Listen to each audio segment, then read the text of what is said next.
ഇന്നെൻ്റെ ഇടവക പള്ളിയായ പുതുക്കരി പള്ളി ഒന്ന് സന്ദർശിച്ചാലോ? പുതുക്കരി പള്ളി 1869 ഫെബ്രുവരി 4-നാണ് സ്ഥാപിതമായത്. മിത്രക്കരി, പുതുക്കരി, ഊരുക്കരി, കൊടുപ്പുന്ന എന്നീ സ്ഥലങ്ങളിലെ ആളുകളെല്ലാം കൂടി മിത്രക്കരി സെന്റ് സേവിയറിന്റെ പേരിൽ ഒരു പള്ളി സ്ഥാപിക്കുവാനാണ് ആദ്യം ഉദ്ദേശിച്ചത്. പക്ഷേ മിത്രക്കരി ഭാഗത്തുള്ളവർക്ക് ആ പള്ളി പുളുങ്ങുന്ന് പള്ളിയുടെ കീഴിൽ വരണമെന്നും പുതുക്കരി ഭാഗത്തുള്ളവർക്ക് പൊക്കളം പള്ളിയുടെ കീഴിൽ വരണമെന്നും അഭിപ്രായമുണ്ടായി. അതിനാൽ പുതുക്കരിയിൽ തന്നെ ഒരു പള്ളി സ്ഥാപിക്കാമെന്ന് തീരുമാനിച്ചു. എന്റെ ഗ്രാൻഡ് ഫാദറായ ഈപ്പൻ വർക്കിയുടെ സഹോദരൻ ഈപ്പൻ ഔസേപ്പായിരുന്നു അന്ന് കളരിപ്പറമ്പിൽ താമസിച്ചിരുന്നത്. കളരിപ്പറമ്പ് പള്ളിക്കായി അദ്ദേഹം വിട്ടുകൊടുത്തു. അവിടെ ഓലമേഞ്ഞ ഒരു ഷെഡുണ്ടാക്കുകയും അവിടെ 1869 ഫെബ്രുവരി 4-ന് ബഹുമാനപ്പെട്ട കണ്ടംകുളത്തിൽ ഈന സച്ചൻ ആദ്യമായി കുർബാന അർപ്പിക്കുകയും ചെയ്തു. ഇന്ന് ഈ കാണുന്നത് രണ്ടാം പ്രാവശ്യം പുതുക്കി പണിത് 1964 മാർച്ച് 1-ന് മാർ കാവുകാട്ട് പിതാവ് കൂദാശ ചെയ്ത പള്ളിയാണ്. 1926-ൽ ജർമ്മനിയിൽ നിന്നും വരുത്തിയ മണികളാണ് ഈ മണിമാളികയിൽ ഉള്ളത്.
പേരെന്താണ്?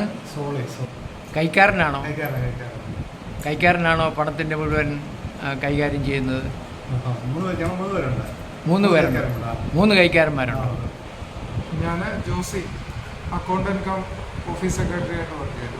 മൈ പാരിഷ് എന്ന് പറഞ്ഞിട്ട് അതിലാണ് അക്കൗണ്ട്സ് എല്ലാം ചെയ്യുന്നത്. ആണ്ടുതോറും കണക്കുകളെല്ലാം ഓഡിറ്റ് ചെയ്യുമോ? ഇന്റേണൽ ഓഡിറ്റേഴ്സ് ഉണ്ട്, എക്സ്റ്റേണൽ ഓഡിറ്റേഴ്സ് ഉണ്ട്. കൃത്യമായിട്ട് രൂപതയിൽ സമർപ്പിക്കുന്നുണ്ട്. പൊതുയോഗത്തിൽ നമ്മൾ കണക്ക് തിരട്ട അവതരിപ്പിക്കാറുണ്ട്. അച്ഛനിവിടെ എത്ര നാളായി വികാരിയായിട്ട്? 1.5 വർഷം കഴിഞ്ഞു. ഈ ഇടവകയിൽ എത്ര പേരുണ്ട്? 350 വീടുകളാണ് കൊടിക്കരയുള്ളത്. എല്ലാ വീട്ടിൽ നിന്നും ആരെങ്കിലും പുറത്തുണ്ടല്ലേ? ഉണ്ട്. അതുകൊണ്ട് ഇവിടെ വാസ്തവത്തിൽ ഈ ഇടവക ഒരു മാതൃകാ ഇടവകയാണെന്ന് പറയാം. സാമ്പത്തികമായി ഏതെല്ലാം സംഘടനകളാണ് ഇവിടെ ഉള്ളത്? നമുക്കിവിടെ മാതൃവേദി, പിതൃവേദി, യുവദീപ്തി, AKCC. സൺഡേ സ്കൂളിൽ എത്ര കുട്ടികളുണ്ട്? സൺഡേ സ്കൂളിൽ 142 കുട്ടികളാണ് ഈ വർഷമുള്ളത്. യുവദീപ്തി 60-65 യൂത്താണ് വന്നുകൊണ്ടിരുന്നത്. ഈ വർഷം ഒരു 10-15 പേര് വിദേശത്തേക്ക് പോയിട്ടുണ്ട്. ഇടവകയെ കുറിച്ച് അച്ഛന്റെ ഇംപ്രഷൻ എങ്ങനെയാണ്? വളരെ താല്പര്യത്തോടു കൂടി പ്രവർത്തിക്കുന്ന ഇടവകയാണ്. വിശുദ്ധ കുർബാനയിൽ പ്രഭാതത്തില് 125ഓളം പേര് എല്ലാ ദിവസവും വന്ന് പങ്കെടുക്കും. എല്ലാം വളരെ നല്ല പാർട്ടിസിപ്പേഷൻ ആണ്. Okay, thank you.